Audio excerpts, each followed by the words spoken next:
2021년 새해를 맞이해서 정말 만물을 새롭게 하시는 우리 주님의 새 창조의 은혜가 우리 광성교회 성도님들 한 분 한 분에게 충만히 임하시기를 간절히 기원합니다.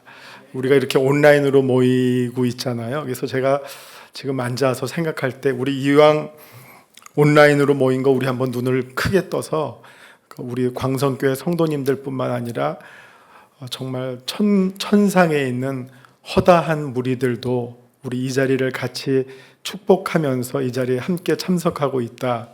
이런 좀 영적인 눈, 우리 몇 주 전에 우리 목사님 위를 바라보라 수르숨 코르다 설교하셨죠. 그래서 정말 위에 있는 성도들과 함께 교제하면서 이 신년 이 회복이라고 하는 주제로 천국의 잔치를 함께 여러분과 나눌 수 있게 되어서 무한 영광으로 생각하고요. 또 큰 부담도 있습니다. 여러분과 함께 이 시간을 귀하고 아름답게 만들어가고 싶습니다. 올해 우리 교단 총회의 주제는 회복입니다. 회복. 일단 우리 사회의 모든 사람들의 바람이 있다면 아마도 코로나 사태 이전으로 돌아가고 싶은 회복하는 마음이 간절할 것입니다.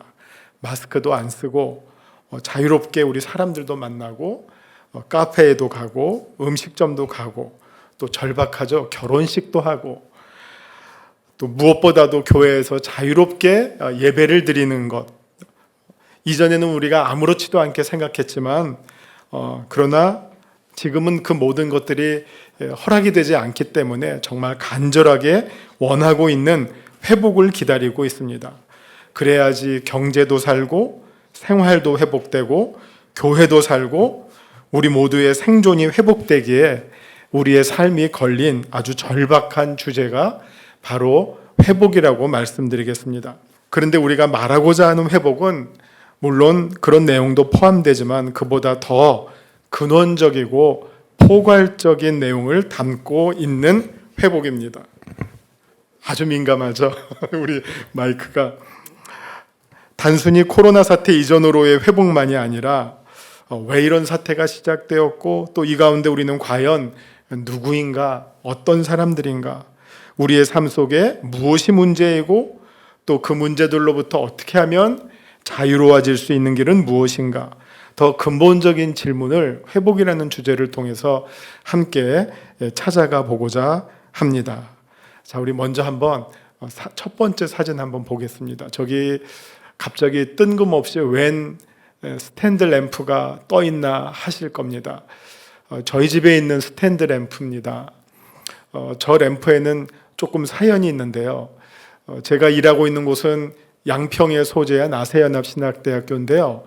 이 양평에는 옛날부터 자연스럽게 많은 예술하시는 분들이 모여 살고 있었어요. 이렇게 모여들었어요. 그래서 여기저기를 살피면 예술가들도 많이 사시고 또 소위 장인들 있죠. 이 손재주로 이렇게 작품을 만들어서 활동도 하고 조그만 소공방에서 이렇게 영업도 하시고 하는 분들도 많이 계세요. 그래서 요즘은 제가 별로 시간이 없어서 그렇지 못한데 전에는 남을 때는 이렇게 두루두루 좀 동네를 살피면서 어떤 집들이 있고 어떤 분들이 이곳에서 일하고 계시나 하며 제가 좀 이렇게 다닌 적이 있었어요. 그러다가 어떤 그 공방을 들어갔는데 그 공방은 저렇게 소위 구리로 금속 수공예를 하시는 분인데 그분이 저런 스탠드를 만들어서 파시더라고요. 뭐 여러 개 만드는 게 아니라 그냥 하나씩 본인이 생각나는 대로 만들어서 그냥 전시도 하고 파는 그런 스탠드였어요. 근데 제가 스탠드를 많이 봐왔지만 소위 저 몸체가 저렇게 저게 무슨 저걸 뭐라고 불러야 될지 무슨 칸나의 잎사귀 같잖아요. 아주 긴 그 장잎으로 몸체 부분과 이렇게 꽃처럼 표현한 스탠드는 제가 처음 봤어요. 그래서 한눈에 반해가지고 조금 돈을 주고 샀어요. 근데 저 스탠드에 무엇이 문제였냐면은 그분은 금속공예라서 금속공예를 하시는 분이라서 몸체는 다 잘 만들었는데 마지막에 이 램프의 갓 부분을 제가 볼 때는 어찌할 바를 몰랐던 것 같아요. 그래서 그거를 어떻게 만들었었냐면은 종이 찰흙 있잖아요. 그래서 종이로 빚어서 갓을 얹었어요. 그래서 일단은 괜찮았어요. 근데 그렇게 해서 사서 10년을 쓰고 20년을 쓰다 보니까 그 종이가 삭기 시작하는 거예요. 또 열도 받으니까 삭기 시작해서 점점 부스러지더니 마지막에는 그냥 떨어지면서 갓이 다 3개가 다 사라져 버렸어요. 그러다 보니까 무슨 뭐 정말 해골만 남은 것처럼 이 형체만 남아가지고 그렇게 곱고 예뻤던 것이 흉물이 돼 버렸어요. 그런데 산 돈도 있고 해서 이걸 어떻게 하나, 버리지도 못하고 해서 한 3년을 고민을 했어요. 이거를 어떻게 하나 한쪽 구석에 방치하고, 이게 저의 아주 작은 숙제 가운데 하나였어요. 이걸 어떻게 처리해야 될까.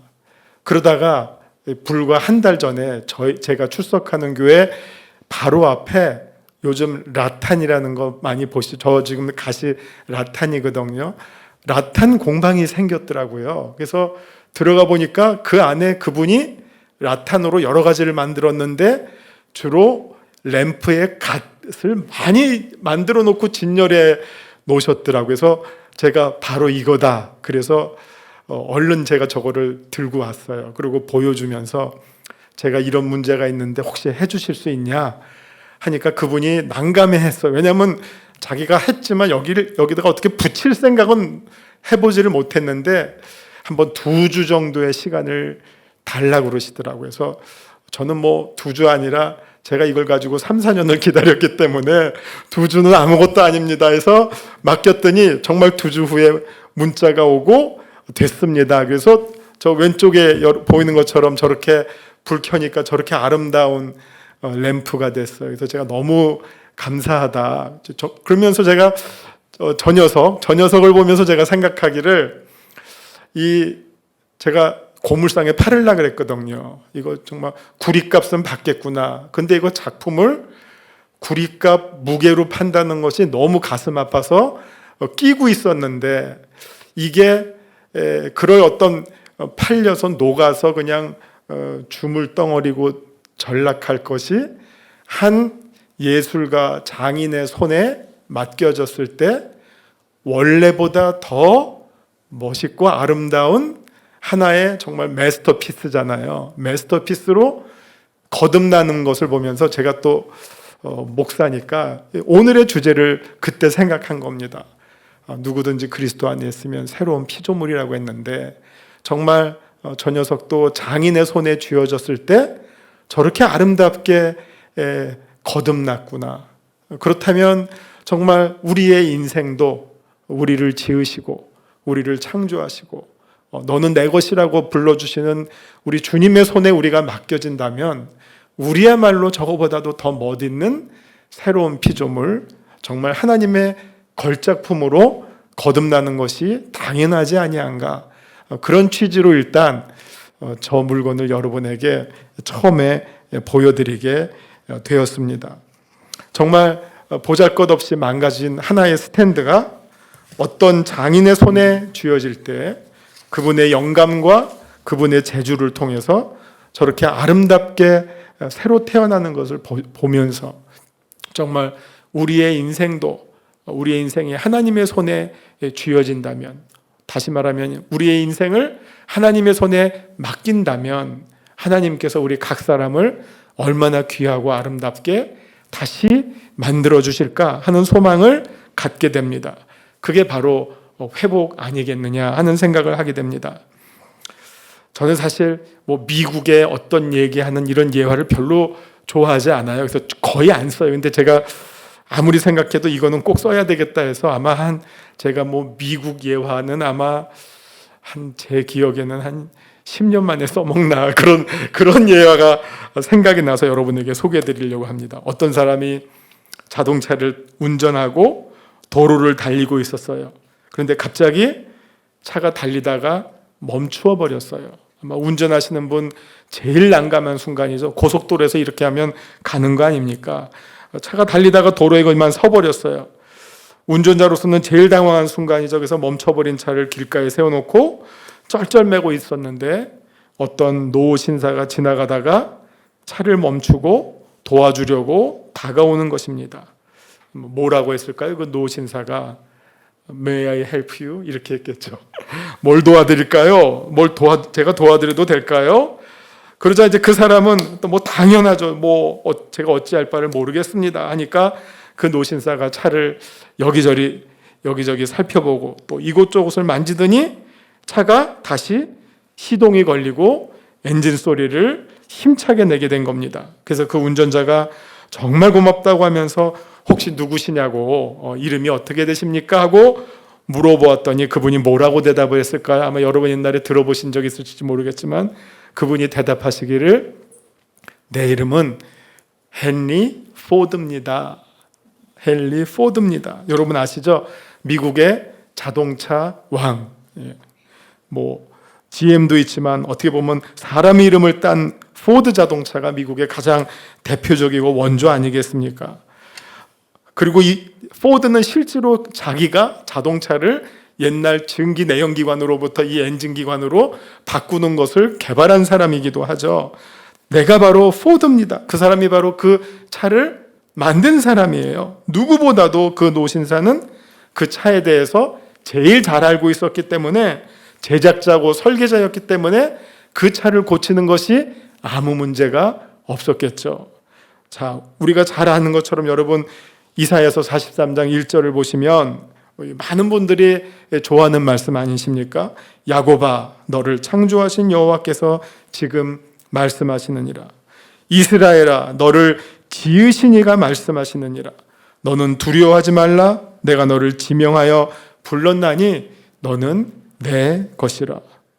우리를 창조하시고 우리를 지으신 분이 우리의 문제를 맡아주신다면 우리는 아무 염려할 것 없이 우리의 문제가 풀려지게 됩니다. 그런데 우리는 우리의 삶을 주님께 맡기려 하지 않고 스스로 해결하려고 쩔쩔매고 우리가 하는 것은 무엇밖에 없습니까? 그러다 보니까 염려밖에 못하죠. 내 힘은 부족하니까 우리는 고민하고 염려하고 전전긍긍하다가 그 문제를 풀지 못하고 오히려 그 문제에 스스로 무너지는 경우가 많이 있습니다.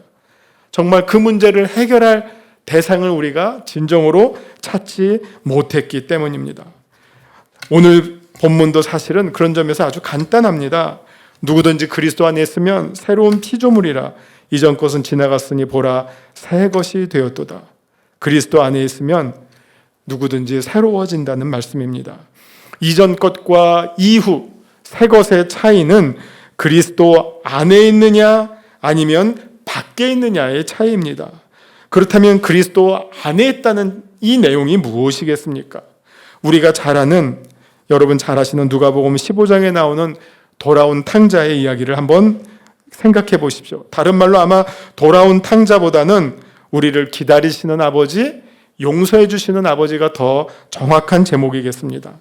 누가복음 15장의 돌아온 탕자의 이야기는 많은 분들에게 큰 감동을 준 주님의 예화입니다. 예수님은 이 스토리를 통해서 비록 우리가 탕자와 같지만 언제든지 우리가 아버지께 돌아오기만 하면 우리에게는 우리를 용서해 주시고 품어주시는 하나님 아버지가 계신다라는 복음의 결정판을 이 스토리를 통해서 설명해 주신 것입니다. 복음을 이야기로 표현해 주신 주님의 소위 내러티브죠. 그래서 이 이야기는 여러 사람들에게 예술적 감동을 주었습니다. 자, 사진 부탁합니다. 저 사진은요, 렘블란트의 돌아온 탕자 그림입니다.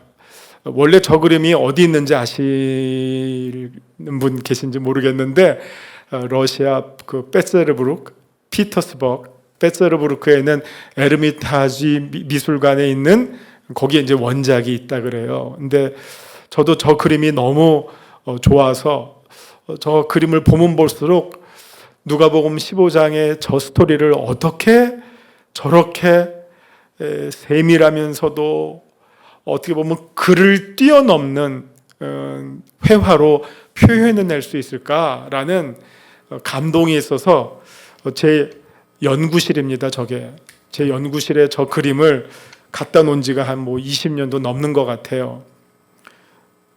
다음 사진 보여주실래요? 똑같은 그림이죠? 근데 저기는 어딘지 아세요? 아마 우리 광성교회 성도님들 저기에 들어가 보신 분이 몇 분이나 계실지 모르겠는데 저기는 이장호 목사님 목양실입니다. 목사님 계신 방입니다. 똑같은 그림이 제 연구실에도 있고 목사님 방에도 있고 아마 우리 목사님 카톡의 첫 페이지가 저 그림이죠.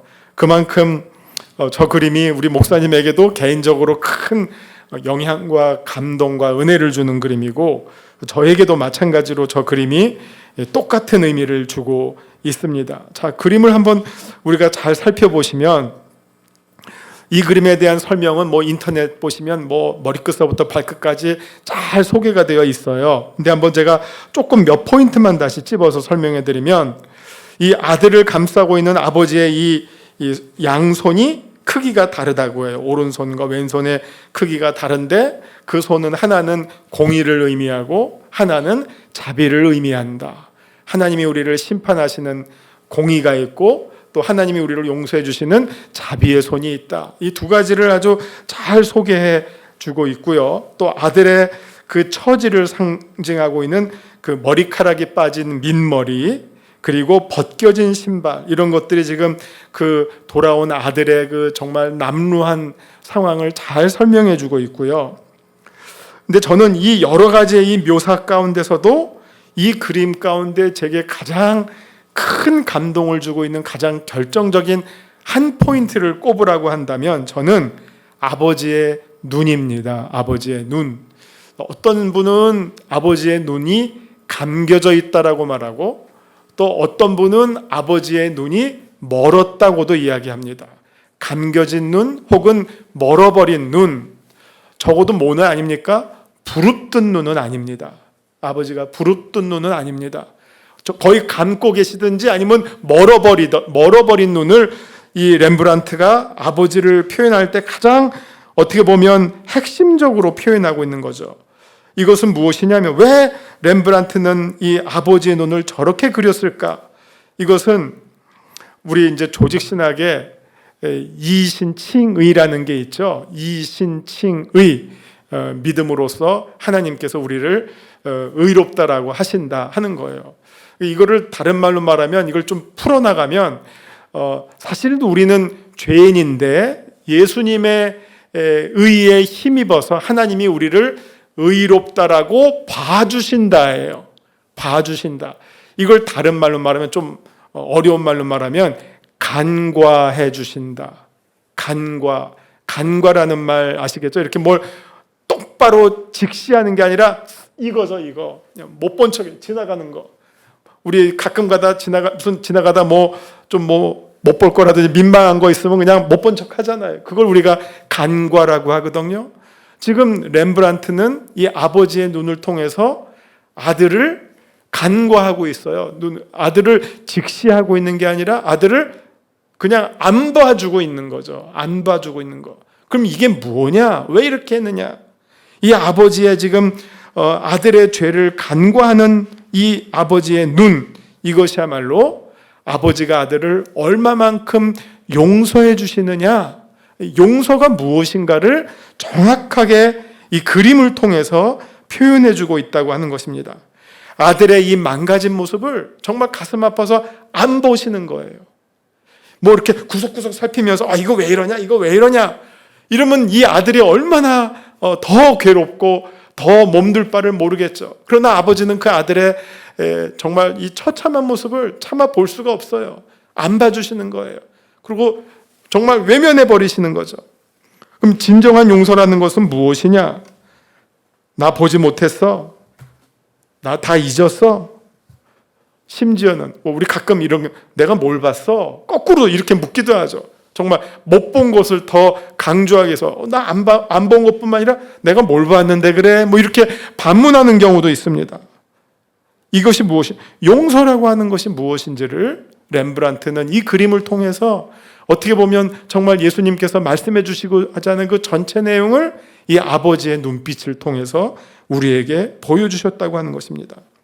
아마 이 아들은 처음에 아버지의 품을 떠났을 때 내가 뭔가 자립을 했다고 생각했을 수도 있어요. 요즘식으로 표현하면 이제 그에게 많은 사람들이 몰렸을 겁니다. 수많은 친구들이 아마 이렇게 짜식 이제 너 정신 차렸네, 이제 너 독립이야, 뭐 이렇게 했을 것 같아요. 흥을 돋궈줬을 거예요. 어떤 사람은 여기에 투자해 보세요. 어떤 사람은 뭐 이 부동산 사보세요. 한번 일로 놀러 보세요. 그리고 그는 호기롭게 그것들을 다 해보면서 그것이 자기의 진정한 참 모습이고 스스로 섰다라고 판단했을 것입니다. 마치 선악과를 먹게 된 아담과 하와처럼 말입니다. 그러나 그 결과는 참혹한 실패로 무너지고 말았습니다. 마침내 그는 자기의 신세를 돼지치는 사람에게 맡겨버리게 되었고 그에게 고용되어서 돼지치는 사람으로 전락해버렸습니다. 그때야 비로소 진정한 자각을 하게 된 것입니다. 지금 나의 처지가 돼지와 같은 처지가 되어버렸구나. 차라리 아버지의 집에 있을 때가 더 좋았는데 이제는 아버지의 집에 종으로라도 돌아가는 것이 더 낫겠다. 그래서 용기를 내어 아버지의 집으로 돌아가게 됩니다. 이 부분이 회심에 해당되는 내용이죠. 이 부분이 회심. 그런데 못된 아들을 박대하고 내쫓을 것 같던 아버지는 오히려 아들을 오랫동안 기다리셨고 돌아오는 아들을 무한한 사랑으로 맞이해 주시고 용서해 주시는 겁니다. 이제야 비로소 아들은 자기가 아버지의 진정한 사랑을 받는 아들임을 깨닫게 되었던 것입니다. 이 아들이 아버지의 집으로, 아버지의 품으로 돌아왔을 때 돼지와 같았던 신세에서 아들의 신분으로 다시 용서받고 회복되었습니다. 그 과정을 한번 우리가 자세히 살펴보세요. 누가복음 15장 18절 19절을 보시면 내가 일어나 아버지께 가서 이르기를 아버지 내가 하늘과 아버지께 죄를 지었사오니 지금부터는 아버지의 아들이라 일컬음을 감당하지 못하겠나이다. 나를 품꾼의 하나로 보소서 하리라 하고, 이 부분은 소위 회개에 해당하는 내용이죠. 아들이 이제 아버지를 떠나는 것에 대한 회개를 하는 부분입니다. 그 다음에 이게 아버지의 부분입니다. 아버지는 종들에게 근데 이제 20절을 보시면 아직도 거리가 먼데 아버지가 그를 보고 측은히 여겨 달려가 목을 안고 입을 맞추니, 이 부분은 아버지의 용서에 해당하는 부분이고요. 22절 아버지는 종들에게 이르되 제일 좋은 옷을 내어다가 입히고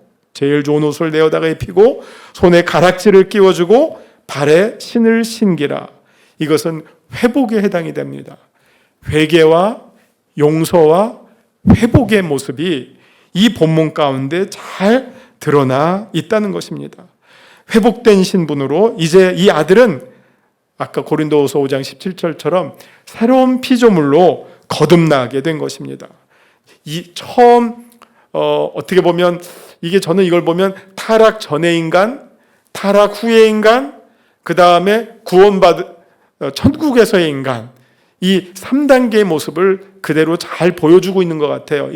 제가 이걸 한번 여러분에게 소개해드리고 싶은데요. 특별히 어거스틴이 요거를 표현한 내용입니다. 타락 전 에덴 동산에서의 인간은 어떤 모습이었을까? 죄를 지을 수도 있고 죽을 수도 있는 인간이에요. 여기 다 가능성입니다. 죄를 지을 수도 있고 죽을 수도 있는 인간이에요. 그 다음에 타락한 이후의 인간은 어떻게 됐습니까? 죄를 지을 수밖에 없고 죽을 수밖에 없는 인간이에요. 그러면 천국에서 인간은 어떻게 될까요? 죄를 지을 수도 없고, 잠깐만 제가 타락한 인간을 다시 한번 정리할게요. 죄를 안 지을 수도 없고 안 죽을 수도 없는, 죽을 수밖에 없고 죄를 지을 수밖에 없는 인간이 타락한 인간. 그 다음에 천국에서의 인간은 죄를 지을 수도 없고 죽을 수도 없는 인간. 딱 정리가 되시죠? 타락 전, 타락 이후, 그리고 구원 이후. 자, 이 아들의 신분이 마찬가지죠. 처음에 아버지의 집에 있을 때와 마지막에 아버지의 집에 있을 때가 달라요. 처음에 아버지의 집에 있을 때는 뛰쳐나갈 수 있는 길이 있죠. 뛰쳐나갔죠. 두 번째 나간 다음에 어떻게 됐죠? 돼지 새끼처럼 됐죠? 예, 완전히 처참하게 망가졌죠. 그 다음에 돌아왔을 때는 어떻게 됐죠? 똑같은 아들이지만 나가기 전과 돌아왔을 때의 아들은 모든 걸 다 경험하고 아버지 안에서 용서받고 회복된 인간. 다르죠. 예. 그런 것처럼 우리가 회복이라고 하는 것은 하나님께서 우리를 그리스도 안에서 새로운 피조물로 만들어주시는 가장 완벽하고 아름다운 모습이다 하는 것입니다. 그래서 종교개혁자 마틴 루터는 이 누가복음 15장을 보면서 이 소위 돌아온 탕자 용서해 주시는 아버지의 이 예수님의 비유의 말씀을 보시면서 여기서 종교개혁의 아주 핵심적인 정신을 찾았어요. 아까 제가 종교개혁의 핵심적인 정신을 이신칭의라고 했는데 이건 사실 아주 법정적 개념이에요. 하나님의 심판에서 우리를 무죄하고 의롭다라고 선언해 주신다 하는 내용이 이신칭의거든요. 그래서 이거를 우리가 법정적 개념이라 그래요. 근데 이 똑같은 법정적 개념을 우리의 일상적 개념으로 바꿔서 표현하면 무엇이라고 표현할 수 있는지 아세요? 그걸 종교개혁자 루터는 뭐라고 했냐면 성경은 하나님이 우리의 아버지가 되심을 선언해 주고 있다. 이게 너무 당연한 말이지만요, 루터 때까지 1500년 동안 어느 신학자도, 예수님 이후에 어느 신학자도 하나님이 우리의 아버지 되십니다라는 것을 강조한 사람이 없었어요. 정말 깜짝 놀랄 일이에요. 예수님이 그렇게 강조하셨는데 너희는 기도할 때 이렇게 해라.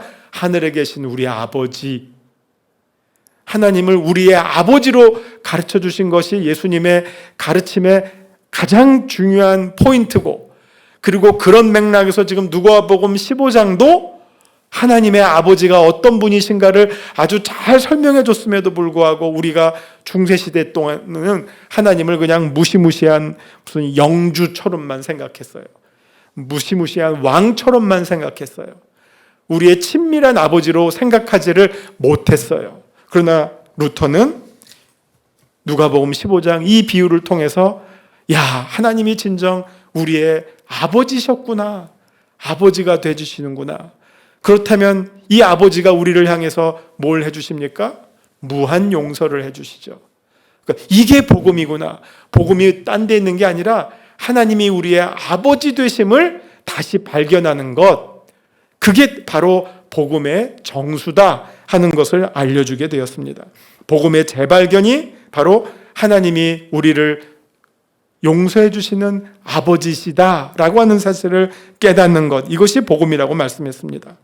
신약 성경에서 보여주는 우리를 용서해 주시는 하나님의 아버지의 모습은 사실은 성경 전체의 주제이기도 합니다. 이미 구약에서도 관계를 달리하면서 자주 등장했던 주제입니다. 회개와 용서의 관계는 여러분 구약 성경을 읽다 보시면 계속해서 반복되는 주제입니다. 하나님이 이스라엘과 언약을 맺으십니다. 아주 대표적으로 출애굽기 19장을 보시면 시내산 언약이 나옵니다. 하나님과 이스라엘이 출애굽하면서 맺었던 언약입니다. 그 내용을 보시면 19장 3절부터 6절, 모세가 하나님 앞에 올라가니 여호와께서 산에서 그를 불러 말씀하시되 너는 이같이 야곱의 집에 말하고 이스라엘 자손들에게 말하라. 내가 애굽 사람에게 어떻게 행하였음과 내가 어떻게 독수리 날개로 너희를 업어 내게로 인도하였음을 너희가 보았느니라. 세계가 다 내게 속하였나니, 이제부터 언약의 내용입니다.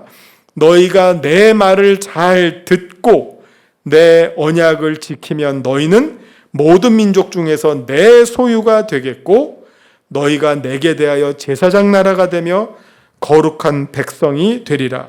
너는 이 말을 이스라엘 자손에게 전할지니라. 여기에 말씀 중에서 우리가 주목하고 싶은 부분이 너희가 내 소유가 되겠고 라는 부분입니다. 하나님과 이스라엘이 언약을 맺을 때 그 언약의 내용이 이스라엘이 하나님께 자기의 소유권을 넘기는 행위였습니다.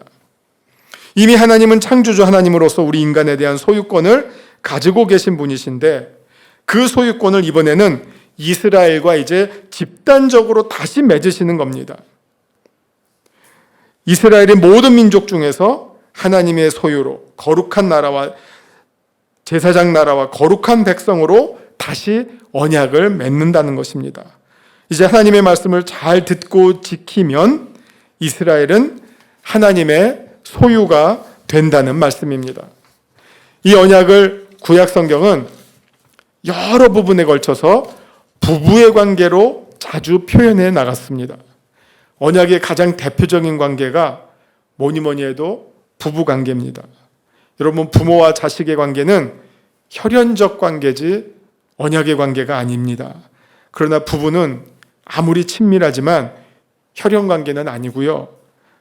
사실 남남이 만나서 언약에 의해서 가족이 되는 한 몸이 되는 관계입니다.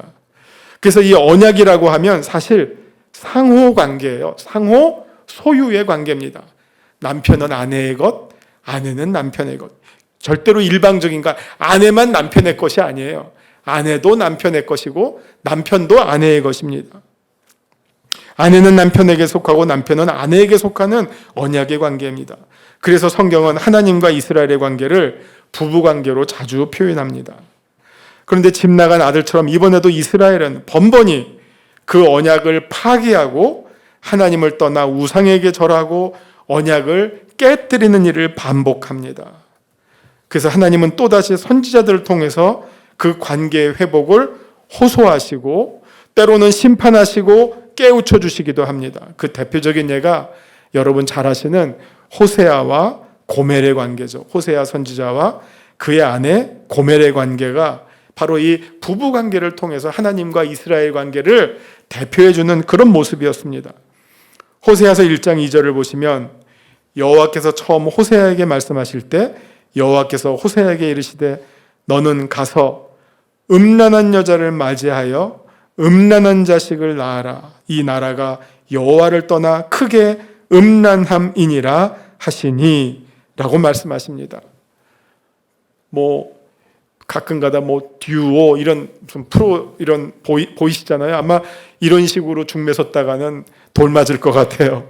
하나님이 정말 호세아에게 이런 중매를 쓰시는 거예요. 음란한 여자를 맞으라고 말씀하십니다. 호세아서 3장 1절부터 3절을 보면 여호와께서 내게 이르시되 이스라엘 자손이 다른 신을 섬기고 건포도 과자를 즐길지라도 여호와가 그들을 사랑하나니 너는 또 가서 타인의 사랑을 받아 음녀가 된 그 여자를 사랑하라 하시기로 내가 은 15개와 보리 한 호멜 반을 나를 위하여 그를 사고 그에게 이르기를 너는 많은 날 동안 나와 함께 지내고 음행하지 말며 다른 남자를 따르지 말라 나도 내게 그리하리라 하였노라. 자, 호세아가 서로의 언약을 지켜나가되 계속 그 관계를 깨뜨리는 아내 고멜을 향해 계속적인 용서를 실행하는 남편 호세아의 모습을 보여주고 있습니다. 그리고 그를 통해서 하나님과 이스라엘의 관계가 아주 적나라하게 드러나고 있습니다. 그런데 우리가 호세아와 고멜의 관계를 다 알지만 하나님께서 똑같은 내용을 더 아주 깊게 보여주시는 예가 있습니다. 여러분, 성경에 하도 여러 사람의 이름이 등장하는데요. 우리가 다 기억하기 어려운데 혹시 이런 이름을 들어보셨는지 모르겠습니다. 헵시바라는 이름을 들어보셨어요? 우리 여자 성도님들, 헵시바라는 이름이 성경에 나옵니다. 무슨 초코바 이런 바가 아닙니다.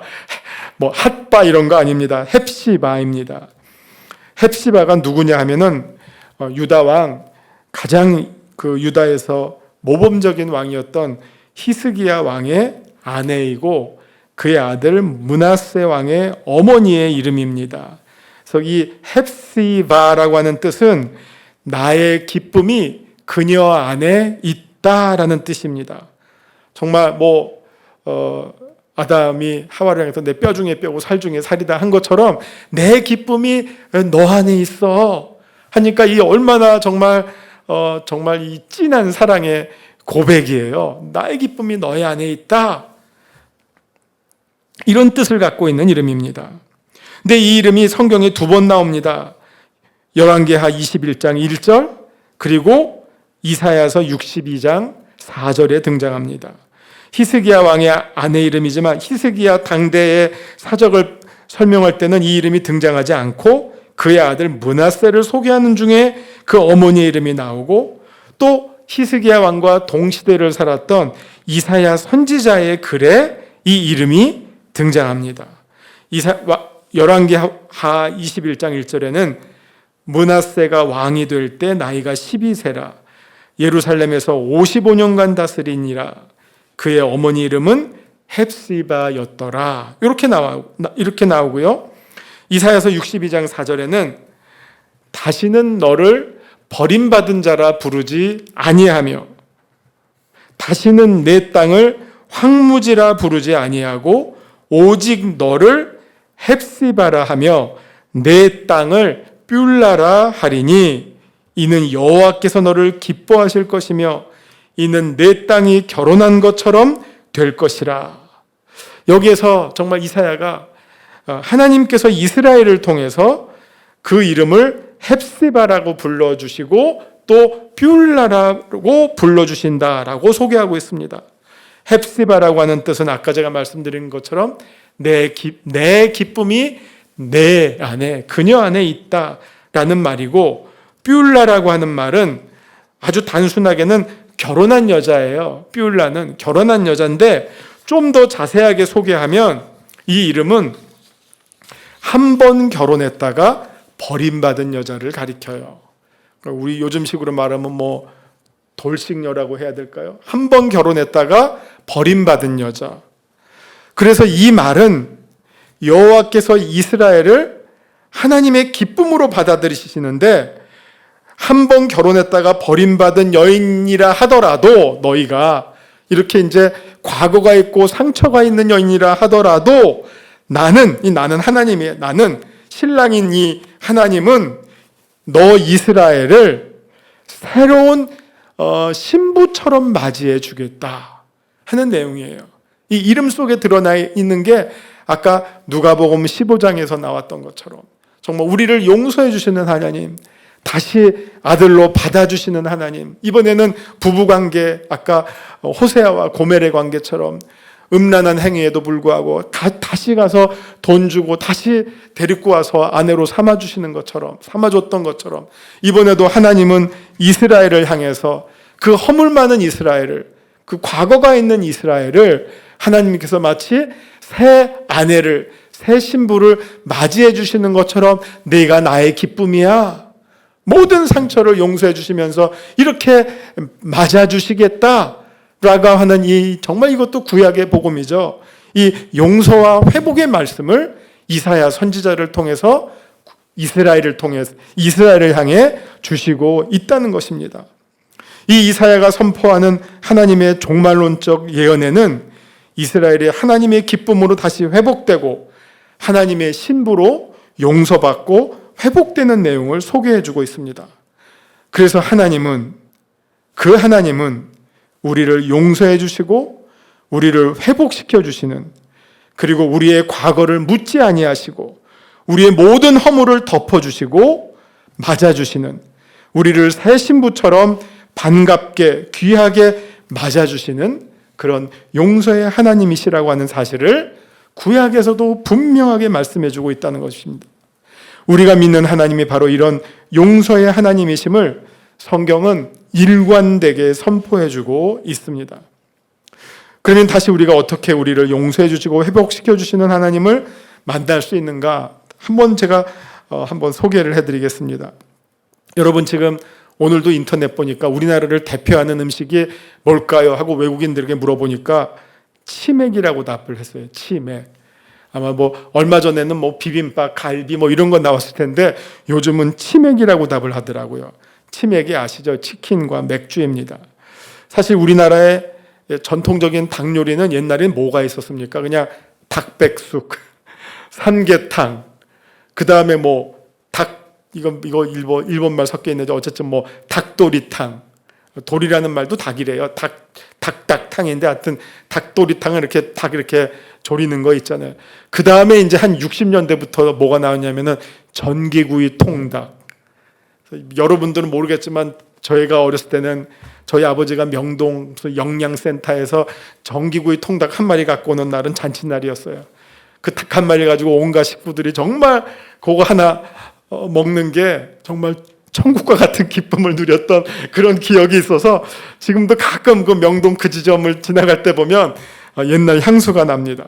과거에는 닭 요리 그게 전부였는데 우리나라에 켄터키 치킨이 들어오면서 닭 튀김이라고 하는 새로운 장르가 열리고 이거를 또 한국 사람들이 여기다가 양념을 엎으면서 뭐 온갖 종류의 양념을 엎으면서 이 닭 요리가 엄청나게 팽창하게 됐고 심지어 뉴욕에 가니까 BBQ 지점이 있더라고요. 뭐 이런 한국 닭 요리 지점이 뉴욕 뭐 5번가인가 어딘가 있어서 야 여기까지 거꾸로 역수출됐구나 하는 거 제가 본 적이 있습니다. 자, 그래서 사실 이 닭튀김은 우리가 닭튀김 요리를 생각할 때 켄터키 치킨을 생각하는데 켄터키 치킨에 관련한 그 창업 신화가 있습니다. 여러분 켄터키 치킨 이렇게 방문해 보시면 그 앞에 하얀 할아버지가 이렇게 서 계시잖아요. 땅땅하신 할아버지가 웃으시면서 서 계세요. 그 할아버지의 이름을 아세요? 켄터키 할아버지인가 아마 할 거예요. 이게 딱 그 할아버지 이름은 아니지만 그 켄터키 치킨의 창업주는 커렐 할랜드 샌더스, 그러니까 이름이 이제 샌더스입니다. 샌더스라고 하는 분입니다. 원래 이 샌더스는 작은 주유소를 운영하면서 그 한쪽 구석에서 치킨을 팔았었대요. 근데 그 치킨 맛이 소문이 나면서 작은 치킨 가게를 확장을 했어요.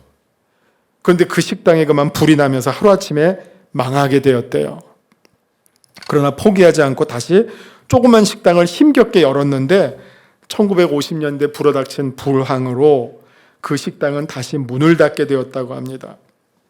다 파산을 해서 이제는 정말 극빈자가 돼서 소셜 시큐리티죠. 뭐 100불 정도 나오는 걸로 살아야 하는 완전히 처참한 지경으로 떨어지게 되었다고 합니다. 그러던 중 아들도 잃고 아내도 떠나가면서 정신병까지 얻게 되었답니다. 그때 그의 나이가 65이었어요. 어떻게 보면 인생 뭐 다 정리하는 나이죠. 그러던 하루 어느 날 어디선가 노래소리가 들려와서 그리로 찾아갔더니 교회 앞에서 어떤 미친 여자가 너무나 평화롭게 찬송을 부르고 있었는데, 그러니까 너무나 평화로운 것도 좀 미친 거죠. 그죠? 지나치게 평화로운 것도 좀 약간 비정상이죠. 찬송을 부르는데 그 찬송이 382장 너 근심 걱정 말아라 주 너를 지키리 라고 하는 찬송이었다고 합니다. 이 찬송을 듣자 샌더스는 그 여자 옆에 앉아서 눈물을 펑펑 쏟으면서 한참 동안 회개의 기도를 드렸습니다. 이 찬송가의 후렴이 God will take care of you. 하나님께서 너를 돌보아 주실 것이다. 이게 주 너를 지키리, 주 너를 지키리라는 이 가사는 원래 하나님께서 너를 돌보아 주실 것이다. 하나님께서 너를 돌보아 주실 것이다. God will take care of you. 이렇게 반복합니다. 이거를 들으면서 정말 가슴이 무너지면서 회개의 기도를 드렸다고 합니다. 그동안 제가 너무 돈만 밝히고 살아왔습니다. 제가 이렇게 아무것도 없이 무너져 버렸습니다. 막 기도하는데 갑자기 기도 중에 정신이 맑아지는 체험을 하게 되면서 정신병이 씻은 듯이 사라지게 되었고 의사의 진단을 받아보니까 다 회복되었다는 결과를 얻게 되었습니다. 다시 진실한 신자의 삶을 살게 되면서 어느 날 기도하는 중에 주님께서 샌더스에게 다시 닭고기를 만들어 팔아보라는 음성을 듣게 됐습니다. 이걸 보면 한우물을 파야 되는가 봅니다. 이 닭고기만 가지고 하죠. 닭고기를 다시 한번 팔아보라 라는 응답을 듣고 용기를 내서 다시 시작하게 된 게 그게 바로 켄터키 프라이드 치킨 KFC가 되었죠. 그래서 전 세계적으로 10,000개가 넘는 점포를 갖추게 된 세계적 글로벌 기업이 되었다는 것입니다. 그래서 KFC의 트레이드 마크는 어떤 멋있는 007 이 영화 배우 이런 사람들이 아니라 어떤 미녀 여배우가 아니라 아주 뜻밖의 노인이잖아요. 할아버지가 정말 이 자신을 버리지 않고 회복시켜 주신 그 하나님의 은혜에 감사하는 마음으로 그 할아버지를 세워놓게 되었다는 것입니다.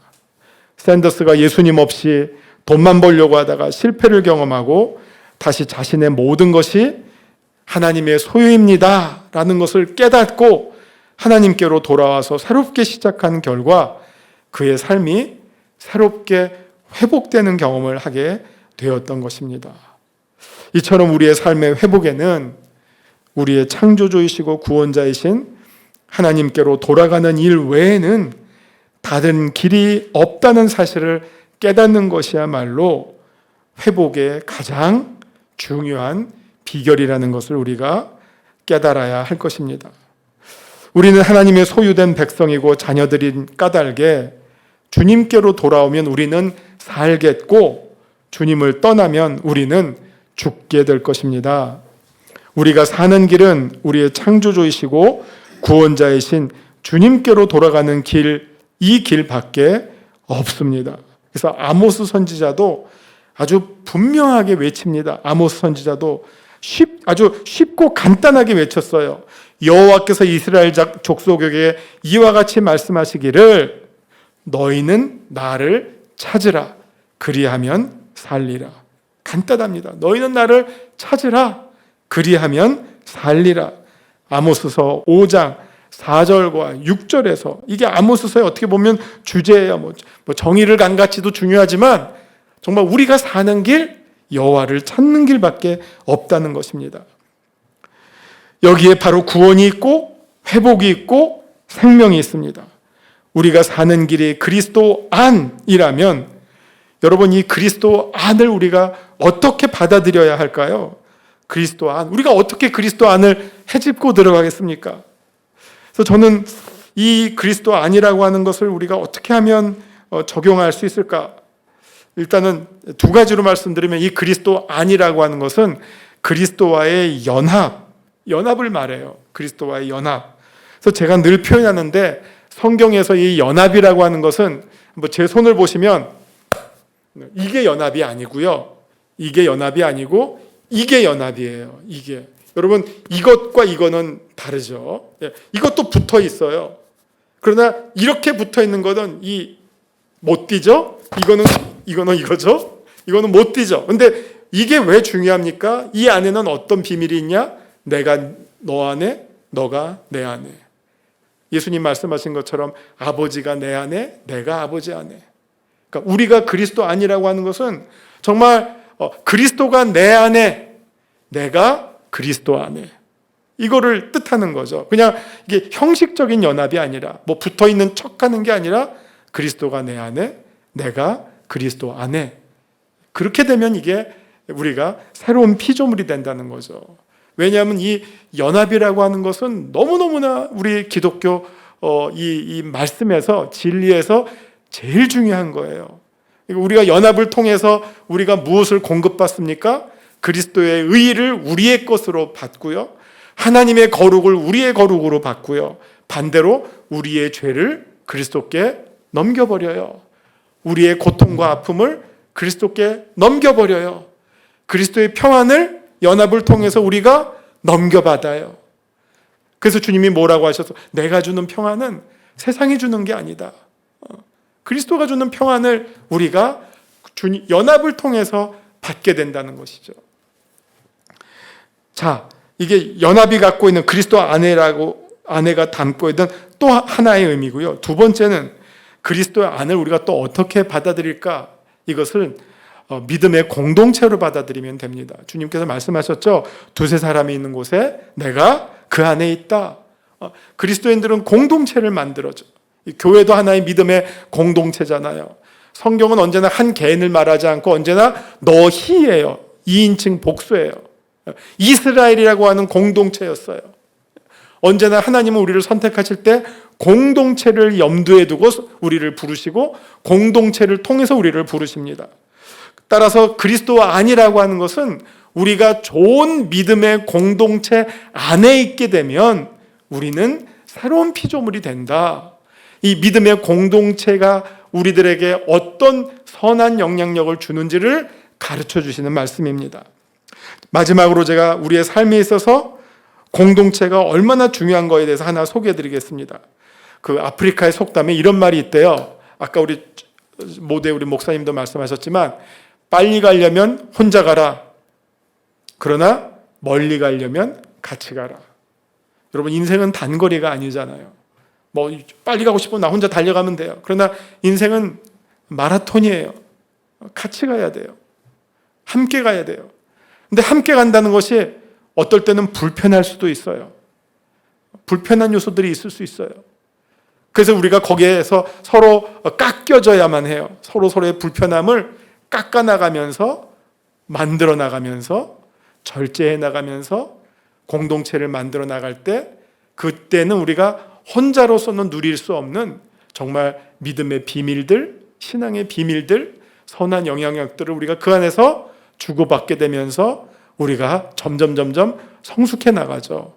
우리가 혼자 산다면 여러분 사실은 성숙할 기회가 없어요. 그러나 함께 산다면 늘 자기 자신을 절제해야지 그 안에 질서가 생기고 평화가 생기죠. 자기를 누른다고 하는 것은 이건 아주 어려운 일이란 말이에요. 이게 함께 사는 것을 통해서 우리가 체득할 수 있는 비밀입니다. 자, 믿음의 공동체가 얼마나 중요한지를 제가 마지막으로 소개해 드리겠습니다. 우리 학교에는 외국에서 온 학생들이 지금 한 70여 명이 있고요. 한 20여 개 국가에서 온 학생들이 한 70여 명 정도 있습니다. 수많은 나라에서 와 있죠. 근데 이게 제가 지금 드리는 말씀이 어떤 특정한 나라를 폄하해서 드리는 말은 아니고요. 그 오는 학생들을 보면 대개 종교적 배경이 불교권, 그리고 힌두교권, 그리고 이슬람권, 이렇게 주로 이제 세 종교권에서 거기서 소수 종교로 살다가 온 학생들이에요. 우리 한국에서의 기독교회는 절대로 소수 종교가 아니죠. 4분의 1이라지만 나머지 4분의 3이 다른 종교가 아니기 때문에 기독교는 사실은 기득권층에 속했다라고 말할 정도죠. 그러나 우리 학교에 온 학생들은 정말 그 나라에서 1%, 2% 혹은 인도네시아 10%라 하더라도 90%가 무슬림이기 때문에 기독교인으로서 이 소수의 피해를 보다가 한국에 오니까 얼마나 천국 같겠어요. 경제적으로도 자기 나라보다 한국이 월등하지만 이 종교 환경은 여기서 우리가 기독교인이라고 어려움을 겪는 경우가 없잖아요. 그런 거를 경험할 때, 그리고 또 이 학생들을 또 한국에 있는 성도님들이 외국에서 온 이런 목사님들, 유학생들 해서 또 아주 잘 대해 주시기 때문에 참 한국을 천국처럼 생각하고 생활하고 있습니다. 이렇게 수많은 나라에서 온 학생들이 있는데 그 중에서 제일 어려운 나라가 있어요. 이란이에요. 이란. 저희 학교에 이란에서 온 2명의 여학생이 있어요. 근데 정말 얼마나 힘들었으면 우리가 이래요. 이란에서 온 학생을 이제 받으면 안 되겠다. 얼마나 힘들었으면. 사실 우리가 이란에서 학생이 온다고 할 때 너무너무나 감격을 했어요. 그 힘든 나라에서 크리스찬이 되어서 우리 학교에 오는구나. 정말 우리가 VVIP로 이 학생을 받아들였어요. 너무 감동과 정말 감격 속에서 받아들였어요. 근데 지금은 요즘 말로 노답이다 하는 상황에 지금 처하게 됐어요. 왜냐하면 이 2명의 여학생이 있는데 둘 다 자기 나라에서는 뛰어난 학생이에요. 한 여학생은 아버지가 고위 장성 출신이에요. 기독교인인 것을 감춰요. 아버지가 고위 장성 출신이고, 이 학생은 의학을 전공한 학생이에요. 또 다른 학생은 아버지가 이란 국립대학의 물리학과 교수였고요. 치의학을 전공한 학생이에요. 그러니까 이 무슬림권이라서 여자들의 교육의 혜택이 적대. 그러니까 아버지가 어쨌든 그 의학은 하여튼 우즈베키스탄인가 하여튼 그 옆 나라에 보내서 여자를 의학을 시켰고, 또 이 치의학은 아버지가 역시 아버지가 필리핀으로 보내서 치의학을 시켰어요. 자기네 나라에서는 여자들 교육의 기회가 아주 제한됐기 때문에. 그런 학생이 이제 우리 학교에 왔는데, 이 중에 이제 의학을 한 여학생은 여기서 공부하다가 인도에서 온 학생과 연애를 해서 결혼을 했어요. 근데 이제 그 다음부터가 문제예요. 이 결혼이 법적으로 성립이 안 돼요. 이란에서 결혼이 성립하려면 알라 앞에 가서 부부가 서약을 해야 돼요. 근데 그리스도인이 할 수가 없잖아요. 이걸 안 하는 한 결혼이 법적으로 이란에서는 인정을 안 받고, 지금 이란이 제재 중이기 때문에 세계 어느 나라도 이들의 결혼을 자기네 나라에서 인정을 안 해줘요. 이란에 가서 해라. 근데 이란에 가서는 받으려면 그렇게 해야 되고, 딴 데서는 그 결혼을 인정을 받을 수가 없어서 지금 결혼 몇 년째인데 소위 혼인신고가 안 돼요. 그러면 이제 그러니까 이 남학생은 논문을 끝내야 되는데, 논문 끝나면 비자가 만료되죠. 그러니까 논문을 연장하고 있어요. 계속 졸업하면 학생 신분이 끝나니까. 그 다음에 뭐 미국에서 박사과정 허락을 받아도 갈 수가 없어요. 이란 사람을 아무 데도 안 받아줘요. 완전히 지금 탈출구가 안 보이는 상황이에요. 이게 첫 번째 이란 여학생. 두 번째 이란 여학생은 더 심각해요. 필리핀에서 공부할 때 기독교 신앙을 가지고 필리핀 가서 공부하는데, 한국 남자를 만났는데 막 예수 믿으라고 하면서 전도하다가 만난 한국 남자예요. 근데 이 남자가 별로 질이 안 좋아요. 거기서 결혼한 다음에 버렸어요. 그리고 돌고 돌아서 지금은 우리가 확인해 보니까 미국에 가서 신분 세탁해서 딴 사람이랑 완전히 결혼을 해서 이쪽 한국이 적이다 끊어져 버렸어요. 그러면 이 여학생은 법적으로는 그 사람의 아내인데 남편은 없어졌고, 뭔가 하려면 이 결혼이 정리가 돼서 뭐 이혼이라도 돼야지 자기가 뭐 딴 사람이랑 결혼하든 뭘 할 텐데, 그거 정리도 안 되고, 또 여기서 사실 올해 공부가 MDB가 끝났는데 또 학생 신분 종료되니까 우리가 억지로 그 다음 대학원에 정말 체류를 해주기 위해서 받아주는 그런 상황이 돼버렸어요. 너무 그 상처, 그 버림받은 것에 대한 상처로 이 자매에게는 자살 증후군이 생겼어요. 너무 그 상처. 그래서 뭐 자기 남편은 나를 아직도 사랑해, 나 안 버린 거야, 뭐 이런 식으로 이제 자기 최면으로 생활하다가 이제 그 상처가 너무 깊어져서 뭐 죽겠다는 말 가끔 자주 하고, 뭐 아주 위험한 상황에 처하게 됐는데, 이 여학생을 지탱하고 있었던 것은 그래도 이란에 있는 아버지의 존재였는데, 이 아버지가 2달 전에 코로나로 사망을 하셨어요.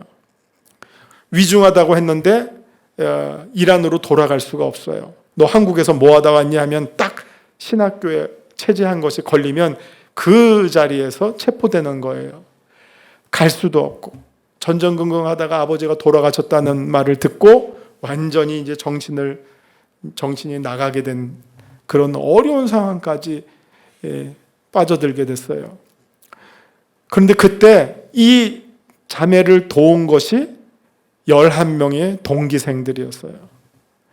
매일 밤 여학생들이 돌아가면서 같이 자주고, 같이 생활해주고, 위로해주고, 또 우리 학교에서 그 전체 외국인 학생들과 교수들이 함께 아버지의 그 장례식, 추도 예배까지 드려주고, 계속해서 그 자매를 돌봐주고 위로해주고 하다 보니까 정말 그 어려운 순간, 막 정말 자살하려고 시도도 했거든요. 그것을 넘기고 회복해 나가는 그런 과정 중에 있어요. 그걸 보면서 정말 동기들이 너무나 희생했고 수고했구나, 이 좋은 공동체가 한 사람을 살릴 수 있었구나 하면서, 정말 우리가 예수 믿어서 얻게 되는 이 큰 은혜 가운데 하나가 바로 이런 믿음의 선한 공동체 속에 내가 있다고 하는 사실, 그 안에서 하나님을 만나고 또 하나님을 만난 우리의 믿음의 형제자매들끼리 서로 의지하고 도와주고 격려해 줄 수 있다는 사실, 이것이 우리에게 하나님께서 주시는, 공동체를 통해서 주시는 큰 축복이다. 이것이 바로 그리스도 안에서 우리가 누릴 수 있는 큰 은혜다 하는 사실을 아주 생생하게 경험하게 되었습니다. 성도 여러분, 우리는 하나님의 첫 창조의 아름다움을 상실한 죄인들입니다. 그 관계가 다시 회복되기까지에는 우리에게는 사실 평안이나 안식은 없습니다. 어거스틴의 유명한 기도가 있습니다. 주님 품에 안기기까지 우리에게 안식이 없습니다. 주님 품에 안기기까지 우리에게 완전한 안식은 있을 수가 없습니다. 그러나 우리가 이 세상에 살아가고 있지만 주님 안에 거한다고 확신할 때, 그리고 그 사실을 느끼고 그 은혜를 우리가 누릴 때에는 회복된 존재로서 새로운 피조물로 살아갈 수 있게 된다는 것입니다. 사느냐 죽느냐 이것이 문제가 아니라 정말 우리가 살려면 하나님을 찾는 것이고, 하나님 안에, 그리스도 안에 생명이 있고, 거기에 용서가 있고, 거기에 거룩이 있고, 의의가 있고, 진리가 있고, 길이 있다는 것입니다. 그런즉 누구든지 그리스도 안에 있으면 새로운 피조물이라, 이전 것은 지나갔으니 보라 새 것이 되었도다. 새해에는 우리 성도님들 모두가 그리스도 안에서 새로운 피조물로 거듭나는 복된 사람들이 모두 되시기를 주님의 이름으로 축원합니다. 기도하시겠습니다. 주님, 우리 죄가 주홍같이 붉을지라도 주님 안에서 눈같이 희어질 것이고, 건강한 사람을 찾는 것이 아니라 병자를 찾으시는 주님의 그 부르심에 우리가 응답할 때 우리가 주님 안에서 용서받고 회복된다는 귀한 은혜의 말씀을 우리가 새해에도 부여잡고 주님 앞에 더 나가게 하여 주시옵소서. 우리가 하나님을 찾으면 살 것이고 하나님을 등지면 죽을 수밖에 없습니다. 우리가 그리스도 안으로 들어간다면 우리가 새로워질 것이고, 그리스도를 떠난다면 우리는 절대로 낡은 것 속에서 헤매며 빛을 잃고 어둠 속에서 주저앉아 버릴 것입니다. 이 사방이 막힌 이 어려운 이때 길 대신 주님을 찾아가게 하시고, 빛 대신 주님을 바라보게 하시고, 우리의 힘이 되신 여호와 하나님을 의지하는 저희들 되게 하여 주시옵소서. 새해 새롭게 부어주시는 주님의 은혜를 기대하면서 새로운 피조물로 더욱더 자라나는 우리 높은 뜻 광성교회 성도들 다 되도록 하나님 큰 은혜를 내려 주시옵소서. 예수님의 이름으로 기도합니다. 아멘.